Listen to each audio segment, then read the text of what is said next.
pasaka mažiesiems. Nacionalinio vaikų literatūros konkurso pirmosios premijos laimėtoja. Raminta Baltrušytė. Kalvėnų miesto paslaptis. 8 dalis. Pintinė su meškinukais grimzdo į pelkės vandenį. Tankiame pintų žalių audinyje jiedu atsargiai prasikrapštė siaurą lyg akies vyzdį plyšelį. Visur tvyrojo tamsa, bet šiek tiek apsipratę jie jau galėjo pro plyšelį ką ne ką įžiūrėti. Matė pro šalį slenkant nugrimzdusius medžius, paskendusias valtis, smulkių gyvulių kaulelius. Visur aplink siuravo povandeniniai augalų stiebai, vėlėsi maurai, kilo dumblių tumulai. Pačioje kažkas sudulavo. Iš pradžių meškinukai pamanė, kad tai ir vėl bus skenduoliai medžiai. Pintinė su visu apžvalgos ratu, jūro arkliukais, vežimaičiais ir bokšteliais leidosi tiesiai į tą paslaptingą vietą. Ten buvo visai ne medžiai. Nuščiuvę miškinukai stebėjo prieš jų akis kylančius smailius bokštus ir didingas arkas. Tai nugrimzdusi pilis, sukuždėjo Ukė. Staiga paskutinis jau nusileidusios saulės spindulys kažkokiu stebuklingu būdu prasiskverbė pro maurinus ir dumblinus vandenis ir akimirką nugrimzdusi pilis nušvito visa savo seniai pamiršta didybę. Auksu sutvisko bokštai, visomis spalvomis sužyravo išblukusios mozaikos, prieš akis nusidriekė painus arkų, balkonų ir stoglangių labirintai. Saulės spindulėlis užgeso. Viskas išnyko lyg būta sapno. Tarp dviejų aukščiausių bokštų tarsi koks liukas atsivėrė anga ir visas atrakcionų parkas pamažu ėmė slysti į ją. Viduje buvo aklinai tamsu, tik girdėjusi kaip girgžda nematomi mechanizmai. Paskui viskas nurimo. Pintinė švelniai čiuštelėjo akmeninėmis grindimis ir sustojo. Vos išlipusius laukan Enė ir Ukė apsupo driežagalviai pliumsės tarnai ir nuvedė ilgu, nykiu koridoriumi. Visur šmėžavo pelkių ugnelės. Jų šviesoje Ukė ir Enis galėjo truputį pasižvalgyti aplink. Sienose tebebuvo išlikę kadaise puošnus, o dabar jau išblukę ir aptrupėję raštų reljefai. Aukštai virš galvų kabojo akmeniniai skliautai, prilaikomi milžiniškų raižiniais išpuoštų kolonų. Ant didžiulių sukilusių postamentų pasieniais rikiavosi stebuklingų gyvūnų statulos, išskėtusios riestus sparnus ir susipynusios ragus. Žaltviksliu nutupti aukšti vitražai švytėjo auksu ir smaragdais. Šitaip jie priėjo didžiulę niūrę menę ir išvydo ten pagrobtuosius miškinukų vaikus. Nė nebūtų pagalvoję, kad tiek daug jų jau pradingė. Pamažu Ukė ir Enis pradėjo suprasti, kas čia dedasi. Miškinukai valė nugrimzdusią pilį, kasė ir krovė į vežimaičius dumblą ir maurus, nusėdusius menės pakraščiuose. Rovė vandenžolės, gremžė nuo sienų kriauklės, šveitė ir blizgino grindis. Kai kurie rankiojo kažkokius spindinčius daikčiukus. Tai buvo pilies branginybės. Jas miškinukai atidžiai rušiavo ir dėliojo į atskiras krūvelės. Visus akilai stebėjo driežagalviai. Miškinukų vaikai atrodė liūdni, pavargę ir sulysę.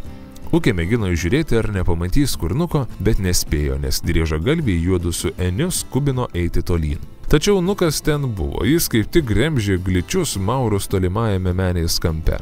Matė, kaip driežagalviai kažkur veda Ukė. Kito miškinuko nespėjo gerai žiūrėti, tačiau kaip galėjo nutikti, kad pliumsė pagrobė ir Ukė. Kiek palaukęs pamojo slaptą ženklą ir atsargiai nutikino iš paskos. Pamažėlė vienas paskui kitą jį nusekė ir kiti miškinukai. Nukas jiems jau buvo spėjęs parodyti, kaip nesunkiai galima driežagalvius apgauti. Tie padarai nemokėjo skaičiuoti ir dorai nežinojo, kiek vaikų jiems dirba. Slaptai išsprukę iš salės miškinukai pažaisdavo su žaltvikslėmis, o sugrįžę toliau klusniai valydavo maurinius kampus. Aplink plačiai išsilieję tyvuliavo pelkės vandenis ir ištrūkti iš čia jie nesitikėjo.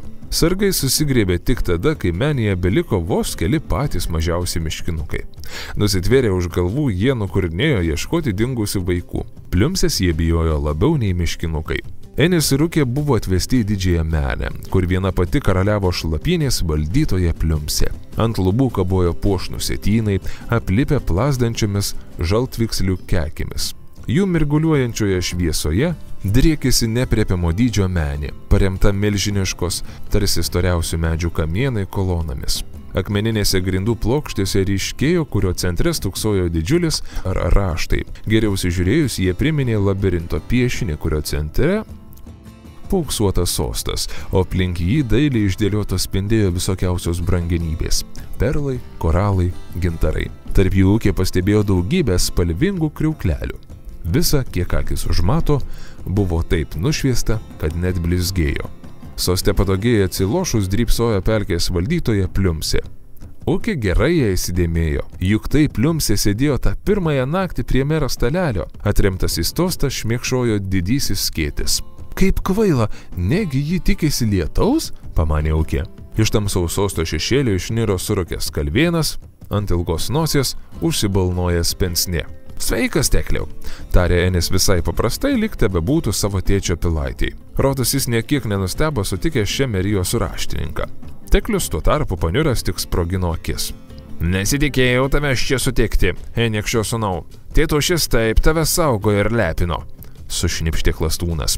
Enis nieko neatsakė, iš vis daugiau į raštininką nebežiūrėjo. Nesidarydamas nužingsniavo tiesiai prie didžiojo sosto. Ištraukė savąjį tošies ritinėlį, ištiesino jį ir aukštai iškėlė. Pelkių valdytoja Pliumsė, atėjau gražinti senos skolos, skardžiu balseliu pareiškė pažadėtasis. Pliumsė iš tolo apžiūrėjo tošelę, pasilenkė, suėmusi dviem pirštais atsargiai prisikišo prie nosies, pavartė net apuostį iš visų pusių. Tikro, kvarktelėjo jį Tekliui, vartydama išsprogusias akis. Teklius vis trynė, pensnė kosėjo ir šnypštė į rankovę. Perskaitė sutartį, susiraukė, lyg jam staiga būtų sugėlę dantį. Tada nirčiai pašnairavo į Enį. Niekada nelaikiau tavęs protingu, bet kad tokią kvailystę iškrėstum. Nuo šiol antroji sutarties dalis nebegalioja. Beveik linksmai pareiškė Enis jiems abiem. Tada paprašė ūkės pridėti savąjį ritinėlį. Ūkė taip ir padarė, nors buvo taip įsibaiminusi, kad vos nesuklupo. Akimirksnį sutarties dalį sulipo, tarsi niekada nebūtų buvusios perskirtos, netgi pasigirdo negarsus pokštelėjimas. O gal ūkiai taip tik pasigirdo? Ir šviesos blyksnis paskui tą keistą garsą. Gal tai buvo žaltvikslių mirgėjimas, o gal išsipildė gerai. Susirinkusi jų akise antrosios sutarties dalies žodžiai staiga susiliejo, išskydo ir pasidarė nebeįskaitomi. Salėje buvo visiškai tylu, tik kartais atsklisdavo triūsiančių miškinukų bruzdesys. Dabar visi vienu metu pastebėjo, kad jau senokai ir to nebegirdėti. Tarpduryje susispietęs būrys miškinukų atidžiai klausėsi kiekvieno žodelio. Pačiame priekyje stovėjo Nukas. Ūkė akimirksniu jį atpažino. Ir labai nudžiugo, kad jis sveikas ir gyvas. Visą tą laiką slapta nerimavo, kad tik nebūtų kur pelkėje nuskendęs. O Nukas jau bėgo prie sosto menės viduryje. Atrodė išblyškęs, plaukose vėlėsi maurai, bet akise švietė pažįstamos juoko kibirkštėlės. Žinojau, kad ilgai be manęs tversi, ištarė plačiai šypsodamasis, tada pažvelgė į soste kūpsančią Pliumsę, surimtėjo ir nuliūdo. Kodėl atėjai tokiu pavojų? Paklausė ūkės. O pats ko atsidanginai šią pelkę? Atsikirto miškinukė. Tuo tarpu Pliumsė išsitiesė visų ūgiu ir panirusi apžvelgė menę. Ko iš čia dabar? Piktai sukurkė ji. Kur mano sargai? To jau prisistatė driežagalviai, paikai dairėsi aplinkui nežinodami, kuo stvertis. Tekliau, daryk ką nors pagaliau. Irzliai sukvarksėjo Pliumsė. Gerbiamoji, busimoji, aš visada pasirengęs, bet viršuje manęs laukia svarbus susirinkimas, bandė išsisukti Teklius. Tas bastūnas Sauragis vėl pasirodė mieste. Tačiau Pliumsė paliepė Tekliui, užuot nežinia kur slampinėjus, verčiau gerai pasidarbuoti čia. Pats kaltas. Reikėjo labiau rūpintis miesto reikalais, kol dar buvo laiko. Pažvelk, kas čia dedasi, piktai bambėjo ji. Miškinukai nebeklauso, o driežagalviai suvis pametė galvas. Raukydamasis Teklius nuėjo vykdyti valdytojas nurodymų. Ko čia susispėtėt, marš dirbti? Spigiai suriko jis ir paėmęs botagą įnirtingai juo šmaukštelėjo. Miškinukai atsitolino keletą žingsnių, bet paskui ir vėl susigrūdo tarpduryje. Vienas vyresnis staiga įsidrasino ir mikliai ištraukė Tekliui iš rankų botagą. Visi garsiai nusijuokė. Matai, jie jau laisvi, tarė Enis Pliumsei. Daugiau tavęs nebeklausys, net driežagalviai tai supranta, sutartis įvykdyta, paleisk juos. Tarsi negalėdama patikėti, storoji apmetė žvilgsnių salę. Matė Teklių lakstantį aplink ir kažką paikai šūkaujantį, miškinukus besišaipančius iš jos kiričiojimuose. Jos numylėtieji driežagalviai slapstėsi už kolonų, lyg bijotų tų vaikų. Suprato, kad tai išsipildžiusių burtų gale.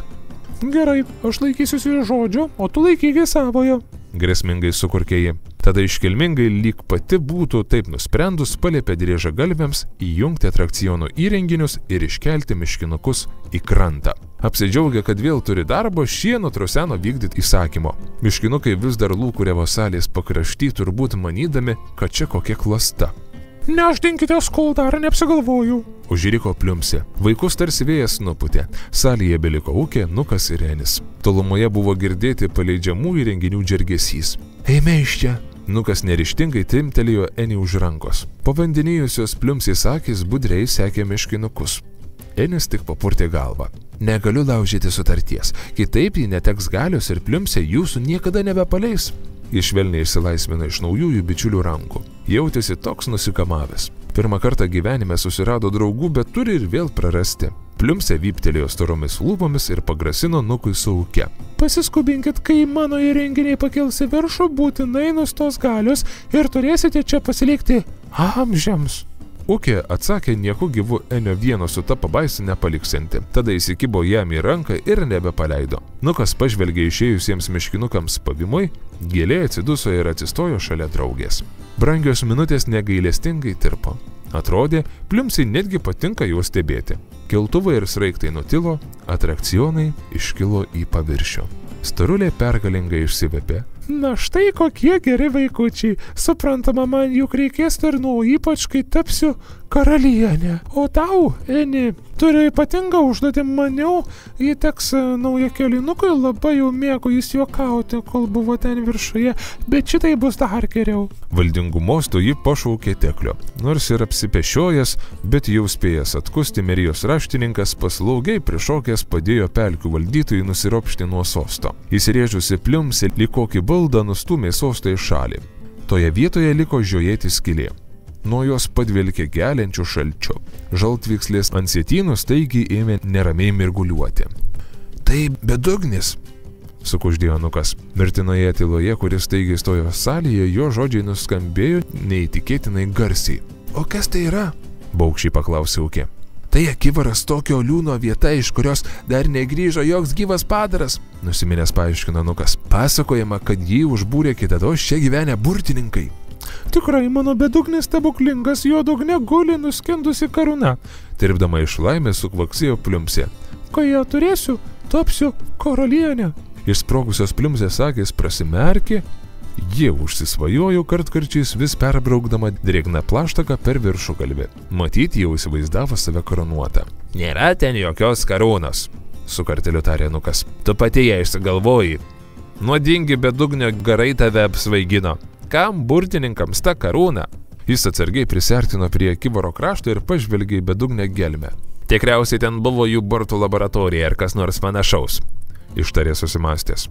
Pažadinta iš saldžių svajų Pliumsė įtūžo. Atsilošė, sumosikavo didžiulėmis letenomis, ėmė vartalioti išsprogusios akis ir griausmingai per visą salę sududeno. Ten guli mano karūna ir aš ją gausiu. Vos tik niekščio pažadėtasis jį atgabens, tapsiu visos ošiančiosios ežerų ir pelkių karalienė.